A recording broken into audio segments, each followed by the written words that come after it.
Desh Ratan Nigam is with us. Very good afternoon to you, Desh Ratan Nigam. Really to understand, Manish Sisodia was sent to judicial custody for 14 days. He was in Tihar jail and he was arrested yesterday by the ED.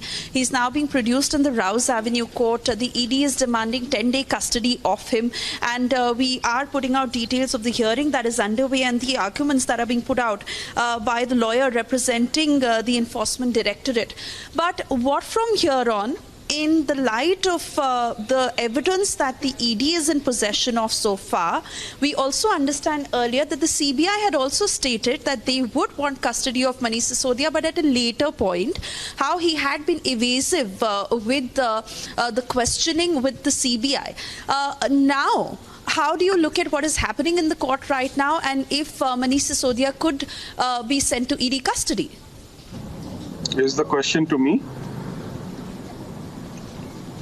Hello? Yes. So the fact is, I think the process that the ED is now doing was a natural outcome of the earlier case.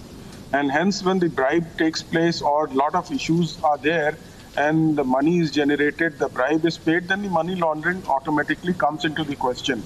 And therefore, today what you're saying is something which is very natural, and I had predicted on your own your Republic channel that this will eventually happen.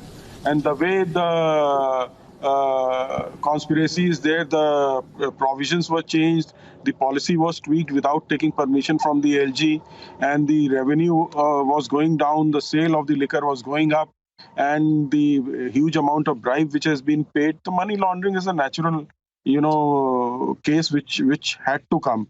And to say that he has been framed, I have my doubts that he has been framed. And in fact, Arvind Kejriwal was very, very clear when while taking the liquor policy back, he said that about 900 crore loss of the revenue had taken place to the government.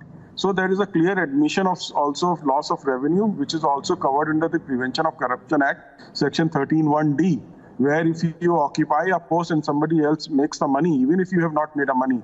Here in this case, that is not the case. And therefore, it is squarely covered under various, criminal acts which are there, including the money laundering, for which there has to be a predicate offense, which is there under the Prevention of Corruption Act also. Destruction of evidence also has taken place. Huge number of phones were destroyed, computer sources were destroyed. Hence, it's a very, very serious issue.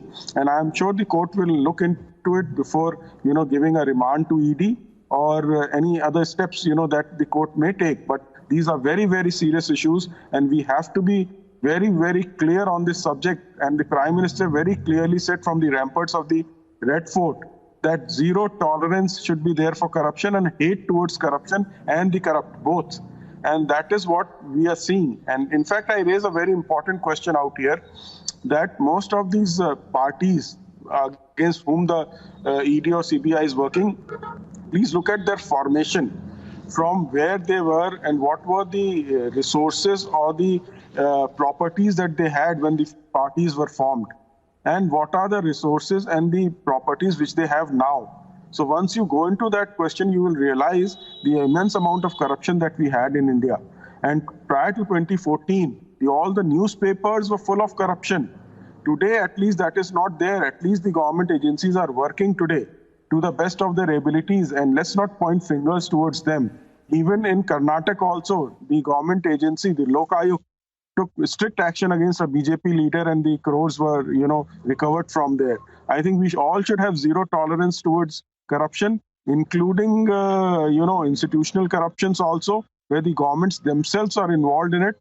And the most of it I have seen is in the family-based parties, where an individual controls, and there is no democracy in those parties, where dynasty-based parties have made a lot of money in this country. And let us be very clear. I think we have to stand with our agencies. There are courts to see if the agencies are misused, then there are courts to look into it. Mr. Desh Ratan Nigam, requesting you to stay with us. We have Ashwani Dubey, advocate at the Supreme Court, also joining us. Mr. Dubey,